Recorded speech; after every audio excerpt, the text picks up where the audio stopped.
Hello everyone. तो आज हम biology class 12th chapter number 10 microbes in human welfare का पार्ट 6 कंप्लीट करेंगे, जिसमें है microbes as bio fertiliser. Bio fertilisers basically वो माइक्रो ऑर्गेनिजम्स होते हैं जो सॉइल में न्यूट्रिएंट्स की क्वालिटी एंड क्वांटिटी को इम्प्रूव करते हैं। बेसिकली जो बायो फर्टिलाइज़र्स होते हैं वो mainly bacteria, fungi and cyanobacteria होते हैं। तो इसके बारे में हम यहाँ पर ब्रीफ में डिस्कशन करेंगे। With our present day lifestyle, environmental population is a major cause of concern. हमारी आजकल की लाइफ स्टाइल को देखते हुए जो इन्वायरमेंट में पॉपुलेशन हो रहा है उसकी वजह से जो पॉल्यूशन कॉज हो रहा है, तो इन्वायरमेंटल पॉल्यूशन सबसे बड़ा कॉज है कंसर्न का। हमें इस पर सोचना चाहिए कि हम आखिर क्या कर सकते हैं, बिकॉज ऑफ ये बहुत बड़ी प्रॉब्लम है। The use of the chemical fertilizers to meet the ever-increasing demand of agriculture produce has contributed significantly to this pollution. अब ये बता रहा है कि जिस तरीके से केमिकल की डिमांड्स बढ़ गई है बिकॉज ऑफ जो एग्रीकल्चरल प्रोड्यूस होता है उसको हमें बहुत ही लार्ज क्वांटिटी में एंड बहुत ही अच्छी न्यूट्रिटिव वैल्यू चाहिए होती है, जिसके लिए हम बहुत ही ज़्यादा मात्रा में जो हमारे मैन्योर्स एंड फर्टिलाइज़र्स जो होते हैं, जो केमिकल फर्टिलाइज़र्स होते हैं, उनका यूज़ करते हैं। इसकी वजह से बहुत ज़्यादा पॉपुलेशन होता है सॉइल में as well as whole environment में। ठीक है।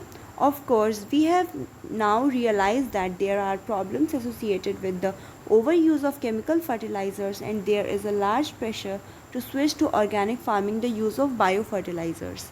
अब इसमें बता रहा है कि हम लोग जानते हैं कि बहुत ज़्यादा प्रॉब्लम हो गई है बिकॉज ऑफ केमिकल फर्टिलाइज़र का यूज़ बहुत ज़्यादा बढ़ गया है। इसी वजह से एनवायरनमेंट में काफ़ी ज़्यादा पॉल्यूशन हो रहा है। तो हमें जल्दी से जल्दी ऑर्गेनिक फार्मिंग पे शिफ्ट करनी चाहिए एंड हम लोग कर भी रहे हैं ऑर्गेनिक फार्मिंग पे शिफ्ट। ऑर्गेनिक फार्मिंग पे शिफ्ट मतलब कि बायो फर्टिलाइज़र्स का यूज़। ठीक है, मीन्स इट बायोलॉजिकल मेथड से फर्टिलाइज़र्स को प्लांट्स को प्रोवाइड करना। ठीक है। Bio fertilisers are organisms that enrich the nutrient quality of the soil. Bio fertilisers वो ऑर्गेनिजम्स होते हैं जो सॉइल की न्यूट्रिएंट्स की क्वालिटी को इम्प्रूव करते हैं। The main source of bio fertilisers are bacteria, fungi and cyanobacteria. Bio fertilisers के मेन सोर्स बैक्टीरिया, फंगी और साइनोबैक्टीरिया होते हैं। You have studied about the nodules on the root of leguminous plants formed by the symbiotic association of Rhizobium. जैसे हम लोग जानते हैं कि जो राइजोबियम बैक्टीरिया होता है वो लेग्यूमिनस प्लांट के रूट के नोड्यूल्स पे प्रेजेंट होता है, जो कि नाइट्रोजन को ऑर्गेनिक फॉर्म में कन्वर्ट करता है। मीन्स जो एटमॉस्फेरिक नाइट्रोजन होता है उसे ऑर्गेनिक फॉर्म में कन्वर्ट करता है। This bacteria fix atmospheric nitrogen into organic form which is used by the plant as nutrients. Because ये जो राइजोबियम बैक्टीरिया होता है ये एटमॉस्फेयर से नाइट्रोजन को लेके उसे ऑर्गेनिक फॉर्म में कन्वर्ट कर देता है एंड उसके बाद प्लांट उसे यूज़ कर सकते हैं न्यूट्रिएंट्स के तौर पे। Means that as a nutrient plant उस एटमॉस्फेरिक नाइट्रोजन के ऑर्गेनिक फॉर्म को यूज़ कर सकते हैं। Other bacteria can fix atmospheric nitrogen while free living in the soil. बहुत सारे ऐसे टाइप ऑफ बैक्टीरियाज होते हैं जो कि एटमॉस्फेरिक नाइट्रोजन को फिक्स कर सकते हैं फ्री लिविंग सॉइल में, मीन्स दैट सॉइल में फ्री लिविंग तौर पे। तो वो हैं एजोस्पाइरलम एंड एजोटोबैक्टर। ये जो दो एग्जाम्पल्स हैं ये फ्री लिविंग बैक्टीरिया हैं जो सॉइल के अंदर प्रेजेंट रहते हैं और ये एटमॉस्फेरिक नाइट्रोजन को हमारी न्यूट्रिएंट्स में कन्वर्ट कर देते हैं। मीन्स दैट जो एटमॉस्फेरिक नाइट्रोजन होता है उसे ऑर्गेनिक फॉर्म में कन्वर्ट कर देते हैं। Thus enriching the nitrogen content of the soil. और इसी वजह से जो सॉइल का नाइट्रोजन कंटेंट होता है वो इंक्रीज़ हो जाता है। ओके। उसके बाद है fungi are known to form symbiotic association with plants mycorrhiza. Many members of the genus Glomus forms mycorrhiza.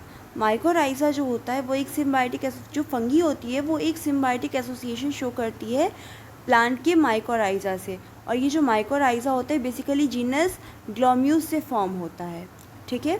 The fungal symbiont in these association absorb phosphorus from the soil and passes it to plants. जो fungal symbionts होते हैं means that जो fungal hyphae होते हैं soil से phosphorus को absorb करते हैं और उसे प्लांट में पास कर देते हैं। मीन्स दैट जो फंगल सिम्बायोंट होते हैं वो इस एसोसिएशन में फॉस्फोरस को एब्जॉर्ब करते हैं सॉइल से एंड उसे प्लांट में पास कर देते हैं। Plant having such association shows other benefits also such as resistance to root borne pathogens, tolerance to salinity and drought, and all over increase in plant growth and development. इस तरीके का जो benefit मतलब इस तरीके का जो एसोसिएशन होता है इससे हमें बेनिफिट्स काफ़ी सारे मिलते हैं। कुछ बेनिफिट्स हैं जैसे कि रूट बॉर्न पैथोजन से रेजिस्टेंस शो करता है, मीन्स दैट इसमें रूट बॉर्न पैथोजेंस इसको अफेक्ट नहीं करते हैं। Tolerance to salinity, salinity means that salinity में ये टॉलरेट कर सकते हैं, मीन्स दैट ये सैलिनिटी को टॉलरेट कर सकते हैं। ड्रॉथ को टॉलरेट कर सकते हैं, ड्रॉथ का मतलब कि जब सूखा पड़ जाता है उसे टॉलरेट कर सकते हैं। And all over increase in the plant growth and development, और प्लांट की ग्रोथ और डेवलपमेंट में काफ़ी ज़्यादा इंक्रीज़ होता है। Can you tell what advantage the fungi derives from this association. उसके बाद है हमारा साइनोबैक्टीरिया।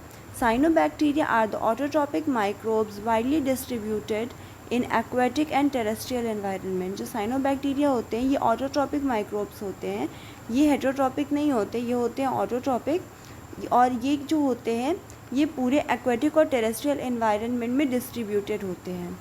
ठीक है, cyanobacteria are autotrophic microbes widely distributed in the aquatic and terrestrial environment, many of which can fix atmospheric nitrogen। और इसमें बहुत सारे ऐसे होते हैं जो कि एटमॉस्फेरिक नाइट्रोजन को भी फिक्स करते हैं, जैसे कि एग्जाम्पल एनाबेना, नॉस्टॉक और ऑसिलेटोरिया।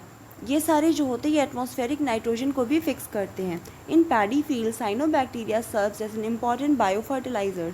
जो पैडी फील्ड होती है, पैडी फील्ड में साइनोबैक्टीरिया जो होता है वो एक बहुत ही इंपॉर्टेंट फर्टिलाइज़र के तौर पे वर्क करता है।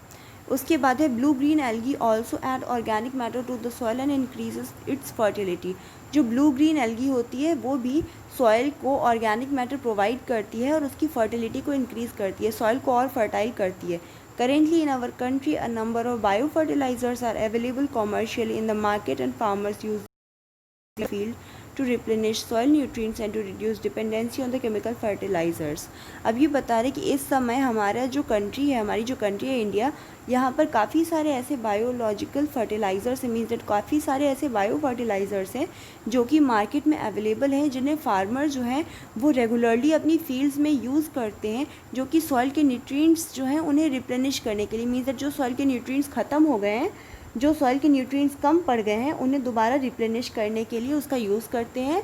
और इसीलिए भी यूज़ करते हैं बायो फर्टिलाइज़र्स का, जिससे कि इन्हें ज़्यादा केमिकल फर्टिलाइज़र्स ना लेने पड़े और ये केमिकल फर्टिलाइज़र पे डिपेंड ना हो, केमिकल फर्टिलाइज़र पे निर्भर ना हो, and biological fertilisers means that bio fertilisers को एक्सेप्ट करें। तो हमारा चैप्टर यहाँ पे ख़त्म हो गया। आप इसके part 1, part 2, part 3, part 4 and part 5 to part 6 सारी वीडियोस पढ़ी हैं प्लेलिस्ट में, आप जा कर के चेक कर सकते हैं। अगर आपको कोई भी डाउट या फिर कोई भी क्वेश्चन है तो आप प्लीज़ कमेंट सेक्शन में पूछ लीजिएगा।